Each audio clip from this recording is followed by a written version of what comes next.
Hello students, मैं अंजलि पयाल स्वागत करती हूँ आपका आईसीटी वर्चुअल क्लासरूम देहरादून से। कैसे हैं आप सब लोग? उम्मीद करती हूँ आप सब लोग अच्छे होंगे और अपनी लाइफ में बहुत बेहतर कुछ कर रहे होंगे।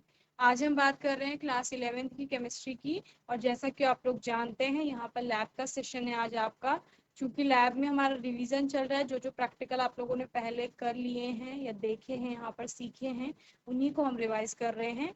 तो लास्ट सेशन में हमने मेल्टिंग पॉइंट पे बात की थी कि किसी भी कंपाउंड का मेल्टिंग पॉइंट का डिटर्मिनेशन आप लोग किस प्रकार से करते हैं। आज के सेशन में हम बॉइलिंग पॉइंट निकालना सीखेंगे किसी भी ऑर्गेनिक कंपाउंड में का। और आपका ऑब्जेक्टिव है, our objective is to determine the boiling point of an organic compound. किसी कार्बनिक यौगिक का या कार्बनिक यौगिक के क्वथनांक का निर्धारण करना। द थ्योरी में आप सबसे पहले बॉइलिंग पॉइंट का इम्पोर्टेंस समझेंगे कि किसी भी अगर ऑर्गेनिक कंपाउंड का किसी कंपाउंड का हम लोग बॉइलिंग पॉइंट निकाल रहे हैं तो उसकी आवश्यकता क्या है, क्या महत्व है उसका। So the boiling point of organic compound can give important information about the physical property and structural characteristics. कोई भी कंपाउंड का जब हम बॉइलिंग पॉइंट निकालते हैं तो वो बॉइलिंग पॉइंट हमें क्या है, एक इम्पॉर्टेंट फिजिकल प्रॉपर्टी है किसी भी कंपाउंड की, यानी कि एक क्या है, महत्वपूर्ण भौतिक गुण है उसका। तो हमें उसके बारे में पता चलता है कि वस्तु आपका जो कंपाउंड है वो कैसा है, उस कंपाउंड में कैरेक्टरिस्टिक यानी विशेषता क्या है, उसका स्ट्रक्चर किस प्रकार से हो सकता है। Boiling point helps to identify and characterize a compound. किसी कंपाउंड की विशेषता बताने में और उसकी पहचान करने में हमें सहायता मिलती है जब हम बॉइलिंग पॉइंट को जानते हैं। Liquid boils when its vapour pressure is equal to the atmospheric pressure. कोई भी जो लिक्विड, देखो बॉइलिंग पॉइंट, बॉइल कौन सी चीज होगी, जो द्रव अवस्था में होगी, लिक्विड होगा वही बॉइल होगा। तो कोई भी द्रव का जब क्या होता है, वेपर प्रेशर जो होता है वो एटमॉस्फेरिक प्रेशर के इक्वल हो जाता है, देन वो बॉईल करना स्टार्ट करता है, उबलना शुरू करता है। Vapour pressure is determined by the kinetic energy of a molecule. और वेपर प्रेशर क्या बताता है आपको, काइनेटिक एनर्जी बताता है उस मॉलिक्यूल की। Kinetic energy depend on the temperature, mass and velocity of a molecule. When the temperature increases the average kinetic energy of particles also increases. आपको पता है कि जब भी किसी मॉलिक्यूल को एनर्जी मिलेगी तो उसमें वाइब्रेशन ज्यादा होंगे, ठीक है ना, उसमें मोशन ज्यादा हो जाएगा, यानी उसकी काइनेटिक एनर्जी बढ़ जाएगी। तो यही कहा जा रहा है कि अगर मॉलिक्यूल को एनर्जी दी जा रही है, तापमान बढ़ाया जा रहा है, तो उसकी काइनेटिक एनर्जी भी क्या होगी, इंक्रीज होगी। When the temperature reaches the boiling point, जब तापमान बॉइलिंग पॉइंट तक पहुंचेगा यानी क्वथनांक तक पहुंचता है, तो क्या होता है आपका वहां पर, the average kinetic energy becomes sufficient to overcome the force of attraction between the liquid particles. ठीक है ना, तो दो मॉलिक्यूल्स क्या है आपके अट्रैक्शन फोर्स से जुड़े हुए हैं, अभी उसको टेम्परेचर मिल रहा है। तो जब भी टेम्परेचर क्या है आपका बॉइलिंग पॉइंट तक पहुंच गया है, तो अभी इतनी एनर्जी मॉलिक्यूल के अंदर आ गई है कि वो उस अट्रैक्शन फोर्स को तोड़ सके। सफिशिएंट की बात कर रहे हैं ना, तो उतनी एनर्जी उसको मिल गई है जिसके बाद वो उस अट्रैक्शन फोर्स को तोड़ देता है या उसके विपरीत बल लगा करके वहां पर अट्रैक्शन से दूर हो जाता है। As the force of attraction decreases, the molecule in the liquid state escape from the surface and turns into gas. ठीक है ना, जैसे जैसे क्या होगा, as the force of attraction decreases, जैसे जैसे आकर्षण का बल छोटा हो जाएगा जो मॉलिक्यूल के बीच में, तो अब मॉलिक्यूल क्या हो जाएगा, फ्री हो जाएगा। और फ्री किसमें, अपने स्टेट को चेंज करने में। अभी वो लिक्विड स्टेट में है तो वो क्या करेगा, सरफेस को छोड़ करके गैसेस स्टेट में कन्वर्ट हो जाता है। Boiling point of a liquid varies with the surrounding atmospheric pressure. A liquid at a higher pressure has a higher boiling point than when that liquid is at lower atmospheric pressure. Okay, क्या कहा जा रहा है, the boiling point of a liquid, किसी भी द्रव का जो क्वथनांक होगा वो वेरी करेगा यानी चेंज होगा विद द सराउंडिंग, जो उसके आसपास है उसके अनुसार, एटमॉस्फेरिक प्रेशर, जो उसके सराउंडिंग का एटमॉस्फेरिक प्रेशर है उसके अनुसार उस एटमॉस्फेरिक, तो यानी जो एटमॉस्फेरिक प्रेशर है उसके सराउंडिंग में किसी भी लिक्विड के, उसके एटमॉस्फेरिक प्रेशर के बदलने से क्या होगा, आपका जो लिक्विड का बॉइलिंग पॉइंट है वो भी चेंज हो जाएगा। ये कहा जा रहा है liquid at a higher pressure, liquid अगर ज्यादा प्रेशर पे, उच्च दाब पे है, has a higher boiling point, तो उसका बॉइलिंग पॉइंट भी क्या होगा, उच्च होगा। और अगर then when that liquid is at lower atmospheric pressure, यानी कि अगर सेम लिक्विड को आप हाइयर प्रेशर पे रख रहे हैं तो उसका बॉइलिंग पॉइंट हाई हो रहा है, और उसी को अगर आप लो प्रेशर पे रखेंगे तो उसका बॉइलिंग पॉइंट लो हो रहा है, ठीक है ना। So the normal boiling point of a compound is an indicator of the volatility of that compound. The higher the boiling point, the less volatile is the compound. जितना ज्यादा आपका क्या है, the higher the boiling point, जितना ज्यादा boiling point है, the less volatile is the compound. उससे क्या होगा कि वोलेटिलिटी बोल रहे हैं ना, यानी कि क्या, वाष्पशीलता जिसे आप कहते हैं, यानी वो वाष्पशील कम हो जा रहा है आपका compound. Conversely the lower the boiling point, क्वथनांक कम हुआ, the more highly volatile is the compound, यानी वो उतना अधिक वाष्पशील होगा जितना कम उसका क्वथनांक है। Okay, at a given temperature if a compound's normal boiling point is lower, किसी दिए गए ताप पर क्या हो रहा है, if a compound's normal boiling point is lower, अगर उसका नॉर्मल बॉइलिंग पॉइंट कम आ रहा है, then that compound will generally exist as a gas at atmospheric pressure. ठीक है, इसका मतलब क्या है कि वो जनरली गैसेस स्टेट में आपको देखने को मिल रहा है। If the boiling point of the compound is higher, it then exist as a liquid or a solid. अगर बॉइलिंग पॉइंट हाई आ रहा है नॉर्मल से, दैट मीन्स वो एग्जिस्ट कर रहा है किसमें, या तो सॉलिड स्टेट में और या तो लिक्विड स्टेट में। ठीक है ना। What are the general trends that affect the boiling point, क्या क्या चीजें हैं जो आपके बॉइलिंग पॉइंट्स को, फैक्टर्स आप बोल सकते हैं जो कि बॉइलिंग पॉइंट को चेंज कर रहे हैं कहीं पर। स्ट्रेंथ ऑफ इंटरमोलिकुलर फोर्सेस, जितना अधिक अट्रैक्शन फोर्स होगा उतनी ज्यादा एनर्जी देनी पड़ेगी, उतनी ज्यादा एनर्जी देनी पड़ेगी यानी कि उतना ज्यादा टेम्परेचर बढ़ेगा, टेम्परेचर बढ़ेगा यानी बॉइलिंग पॉइंट बढ़ेगा। ठीक है। So the relative strength of intermolecular forces such as ionic hydrogen bonding, dipole dipole interaction and van der Waals dispersion force affect the boiling point of a compound. यानी अगर bonding का type change हो रहा है atoms के बीच में, तो उससे क्या होगा, बॉइलिंग पॉइंट भी चेंज हो जाएगा। ठीक है। The influence of these forces depend on the functional group present, और किस पर डिपेंड करता है, जो फंक्शनल ग्रुप वहां पर अटैच है उस पर भी डिपेंड करता है। We can explain the effect of these forces on the boiling points of compounds with the help of some example. यहाँ पर कुछ एग्जांपल दिए गए हैं, जैसे ब्यूटेन है, डायथाइल ईथर है, n butanol, sodium n butoxide. Okay, तो यहाँ पर आपका फंक्शनल ग्रुप चेंज हो रहा है, तो उसके अनुसार आपकी जो इंटरमोलिकुलर फोर्स है वो भी चेंज हो रहा है, और इंटरमोलिकुलर फोर्स चेंज हो रहा है तो उसका बॉइलिंग पॉइंट भी चेंज होगा। ठीक है, जैसे ब्यूटेन है, इसका मॉलिक्यूलर वेट 58.12 है, van der Waals dispersion force वहां पर आपको देखने को मिलेगा, और ब्यूटेन का जहां पर बॉइलिंग पॉइंट है वो आपको दिया गया है। ठीक है। देन डायथाइल ईथर की बात कर रहे हैं, डायपोल डायपोल इंटरेक्शन आपको देखने को मिल रहा है। देन एन ब्यूटेनॉल जो कि आपका क्या है, अल्कोहल है, हाइड्रोजन बॉन्डिंग वहां पर होती है, एंड सोडियम एन ब्यूटॉक्साइड में आपका आयनिक बॉन्डिंग है। तो यहाँ पर आपको इंक्रीजिंग ऑर्डर दिख रहा है बॉइलिंग पॉइंट्स का। ठीक है, यानी जो आपका आयनिक बॉन्डिंग है उसमें आपको सबसे अधिक क्या देखने को मिलते हैं, बॉइलिंग पॉइंट्स देखने को मिलते हैं। ठीक है, इसीलिए प्रश्न आता था आपके छोटी क्लासेस में, आपने पढ़ा है 10th में 9th में, कि आयनिक कंपाउंड्स के जो क्वथनांक होते हैं या गलनांक होते हैं वो उच्च के होते हैं।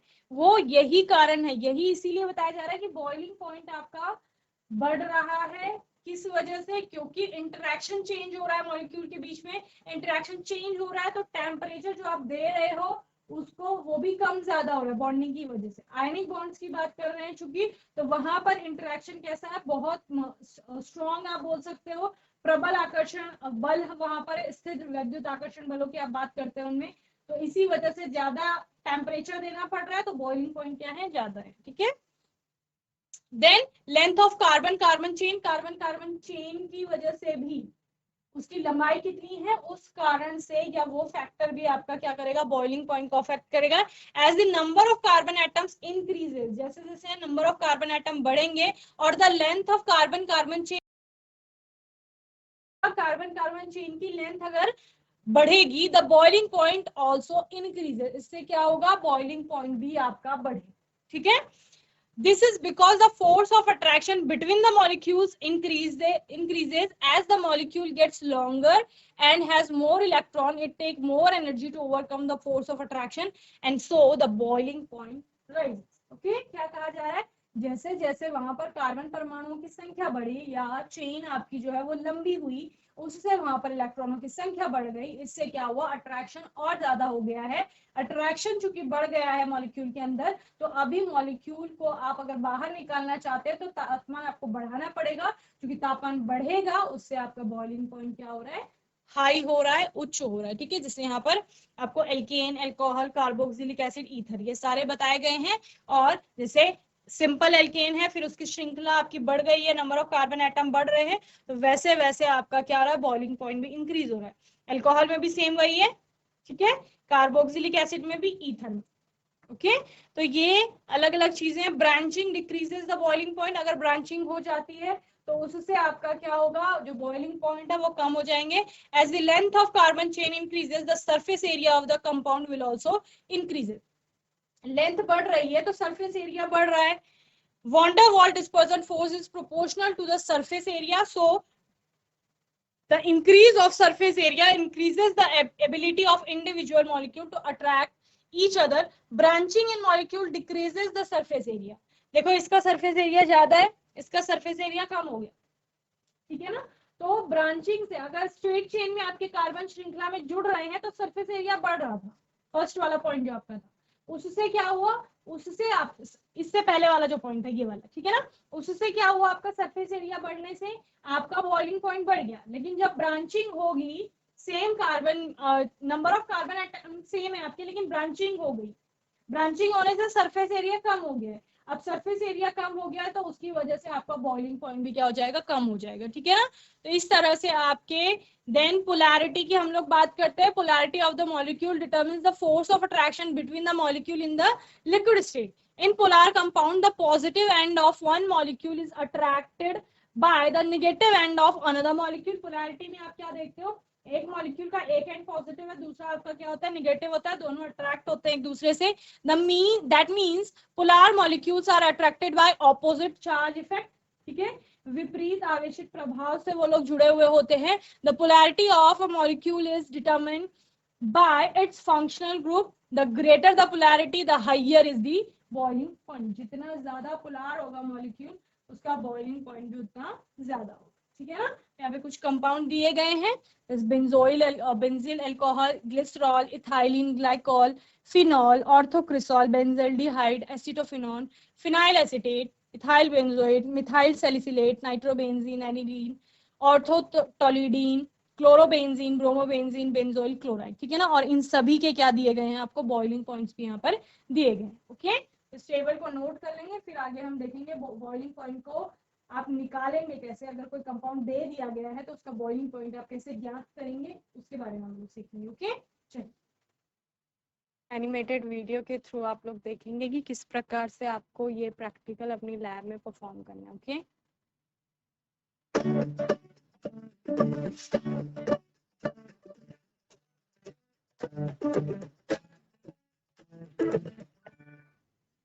Boiling point of an organic compound. We require phenol, concentrated sulfuric acid, capillary tube, thermometer, thread, iron stand with lamp, test tube, beaker, stirrer, wire gauze, tripod stand, and a Bunsen burner. Take the test tube. Take the bottle containing phenol. Fill up 2/3 of the test tube with phenol. Fix the test tube to the thermometer with the thread. The thread should be fixed near the mouth of the test tube. Take concentrated sulfuric acid. Fill the beaker with concentrated sulfuric acid. Place the beaker on the wire gauze placed over the Bunsen burner and insert a stirrer in it. Clamp the thermometer carrying the test tube on the iron stand. Adjust the thermometer so that its bulb is well under the acid and the open end of the tube with the thread is sufficiently outside the acid bath. Take a capillary tube 5 to 6 centimeters in length and seal one end of the tube by heating it in the flame of the Bunsen burner. Place the capillary tube in the test tube with closed end upward. Heat the sulfuric acid bath slowly and stir the bath gently using the stirrer to ensure uniform heating. After some time, Bubbles will start coming from the end of the capillary tube dipped in the liquid, and soon a rapid and continuous stream of air bubbles will escape from it. This is the stage when vapor pressure of the liquid in the sealed capillary tube just exceeded the atmospheric pressure. Note the temperature T1 when continuous stream of air bubbles start coming out. Turn off the burner. Bubbles from the end of the capillary tube will continue to decrease. Note the temperature T2 when evolution of bubbles from the end of the capillary just stops. The average of the two temperatures T1 and T2 gives the boiling point of phenol. Hello, ये real lab video है, इसको भी आप लोग देख लेंगे।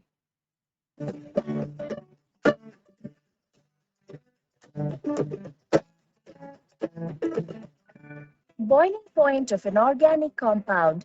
The boiling point of a liquid is the temperature at which the vapor pressure of the liquid becomes equal to the atmospheric pressure exerted upon the liquid's surface. At 1 standard atmospheric pressure, the boiling point of the liquid is termed as normal boiling point. Different liquids have different boiling points. This is due to the difference in the intermolecular forces operating between the molecules of the liquid.